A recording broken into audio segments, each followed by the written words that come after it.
আজকে আমাদের আলোচনার বিষয়টা ঠিক এরকম হবে যে আপনার কি রাগ অত্যাধিক বেশি।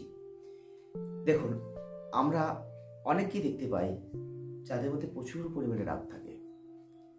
সেটা আমরা অল্প বয়স থেকেই দেখব, কারণ রাগ তো একদিনে তৈরি হয় না, এটা আপনাকে মাথায় রাখতে হবে।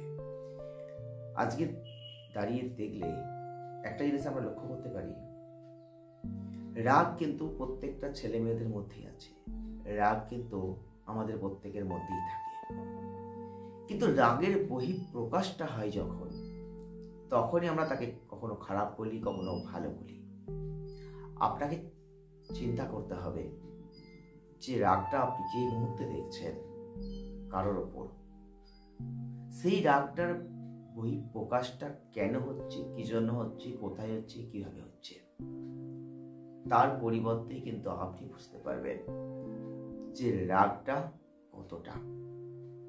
রাগ আমাদের প্রত্যেকের মধ্যেই আছে, কিন্তু তার পরিমাণ যখন কম বেশি হয়, তখনই কিন্তু আমরা তার নেগেটিভ পজিটিভ দিকগুলো ফলো করি। এই রাগ অত্যন্ত একটা খারাপ জিনিস। রাগ থাকা ভালো, কিন্তু অতিরিক্ত কখনোই নয়। তো যাদের মধ্যে এই রাগের প্রবণতা অত্যাধিক, অনেকেই আছেন দেখবেন রেগে গেলে তাকে ঠেকানো যায় না। কেউ রেগে গেলে ভাঙচুর করেন, কেউ রেগে গেলে খারাপ কথা বলেন, কেউ রেগে গেলে মারধর শুরু করেন, যেখানে তার পিতা মাতা বা তার আত্মীয় পরিজন যে কেউ হতে পারে, তাকে কন্ট্রোল করতে পারেন না।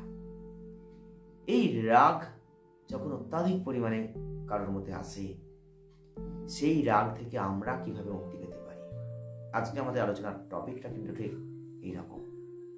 আপনারা দেখছেন বিডি ফায়ার মোটিভেশন। যদি আমাদের এই ভিডিওগুলো আপনাদের ভালো লাগে, তাহলে অবশ্যই লাইক করবেন, সঙ্গে থাকবেন। আর অবশ্যই যদি আপনারা ফেসবুক পেজ থেকে আমাদের এই ভিডিওগুলো দেখছেন, তাহলেও কিন্তু পেজটি ফলো করবেন। যদি এরকম মানুষ আপনার আশপাশে থাকে বা আপনার পরিবারে থাকে, বা এই রাগ যদি আপনার মধ্যেও থাকে, আপনি হয়তো এই ভিডিওটি দেখছেন, তাহলেও কিন্তু এই ভিডিওটি আপনার কাজে আসতে পারে। কারণ আমরা আজকের ভিডিওই মাত্র 3টে পয়েন্ট নিয়ে আলোচনা করব, যে 3টে পয়েন্ট আপনার জীবনে আপনার রাগকে কমিয়ে দিতে পারে খুব সহজে।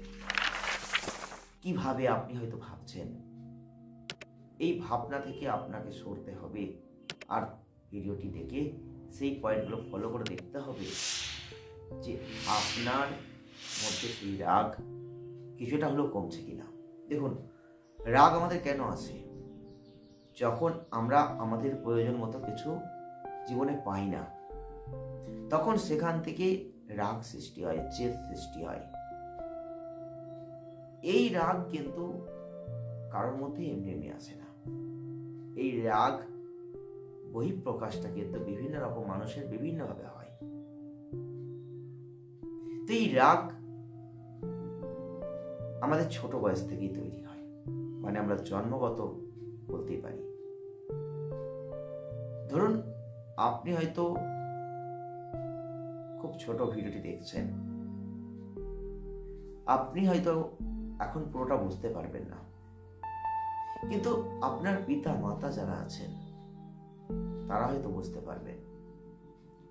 ধরুন, আপনি খুব ছোটবেলায় কোনো একটা খেলনা চাইতেন, সেই খেলনাটা না দিলেই আপনি হয়তো জিনিসপত্র ছুঁড়ে ফেলছেন, হয়তো আপনি খাবেন না, কাঁদছেন, জোর করছেন। আপনার পিতামাতা আপনাকে হয়তো মারধর দিয়েছে, বোঝানোর চেষ্টা করেছে কিছুক্ষণ, পারেনি। তারপর একটা সময় পর আপনাকে সেই খেলাটা দিয়েছে, আর তারপর আপনি কিন্তু শান্ত হয়েছেন।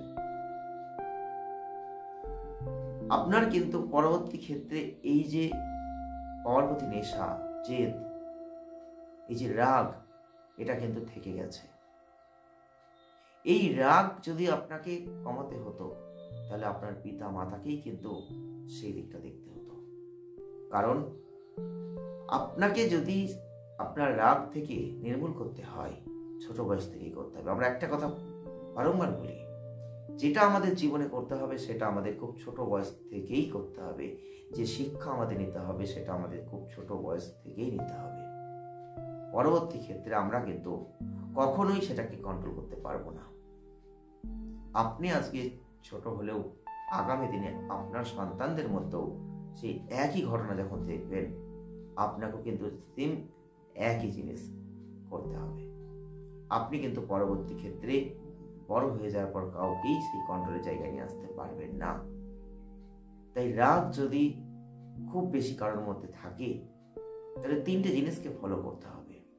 কারণ পরবর্তী ক্ষেত্রে যখন সেই রাগটা আসে, যেটা জীবনের সৃষ্টি হয়ে গেছে, সেটাকে তো আমরা কেউই নির্মূল করতে পারি না, কিছুটা কন্ট্রোল করতে পারি। 3টে উপায় আপনি ফলো করতে পারেন।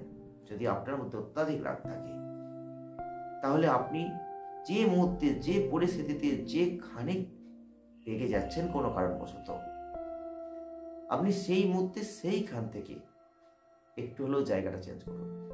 ধরুন আপনি আপনার বাড়িতে কোনো একটা ঘরে বা কোনো একটা জায়গায় হয়তো পরিবারের মধ্যে কোনো রাগ, কিছু কারণের সৃষ্টি হয়েছে, একটা কোনো ঝঞ্ঝাট হয়েছে, সেখানে তো রাগ সৃষ্টি হয়েছে।